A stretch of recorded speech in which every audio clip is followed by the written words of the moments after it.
और संस्कृत भाषा की भी बात वही है। अनिवार्य क्यों करे भाई? अपनी परंपरा जानना है, भारत को जानना है, तो संस्कृत भाषा का ज्ञान बहुत अच्छा है, होना ही चाहिए। तब हम जान सकते, मूल स्रोतों से जान सकते। हमको भाषांतर पढ़ने नहीं पड़ते, और भाषांतर बहुत सारे गलत किए हैं अथवा किए गए। तो मूल स्रोत जानना है तो संस्कृत पढ़ना अनिवार्य है। लेकिन स्कूल में मुझे घर से भेजा, संस्कृत परीक्षा दो, किल्ला पारडी की परीक्षाएं चलती थी, तो मेरा मन नहीं लगा। लेकिन घर में मुझे संस्कृत स्तोत्र सिखाए गए, वो मैंने याद कर लिए।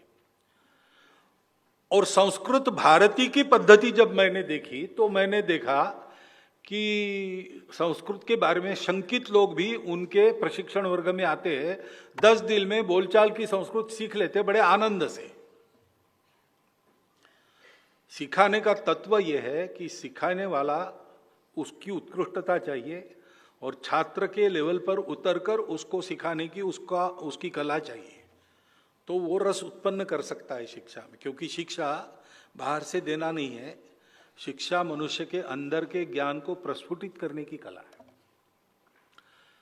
ये सब संस्कृत परंपरा से ही आता है, तो उसका उपयोग करके हम संस्कृत प्रमोट करें, अपने घर में संस्कृत स्तोत्र वगैरह करें। उसकी बारीकियां, उसके कुछ बड़े मनोरंजक है। तक्रम शक्रस्य दुर्लभा, ऐसा एक अंतिम पंक्ति है, यानी मट्ठा इंद्र को भी दुर्लभ है, पीने वाला मट्ठा। उसके पहले 3 प्रश्न है, क्या तक्रम, ऐसा 3 प्रश्न है, उसमें 2 आ गए एकदम। जयंतः कस्य वै सुता कथम विष्णुपदम प्रोक्तम। तो जयंत किसका लड़का है, ये दूसरे नंबर का प्रश्न है। उसके पहले नंबर का प्रश्न है, उसका उत्तर है मट्ठा।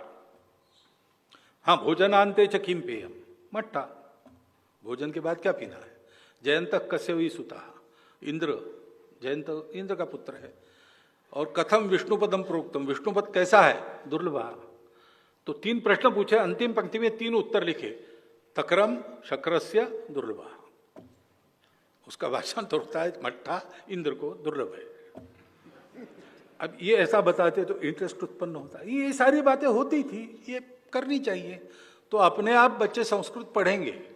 लेकिन संस्कृत का काम चलाओ ज्ञान कम से कम भारत को समझना चाहने वाले प्रत्येक को होना चाहिए।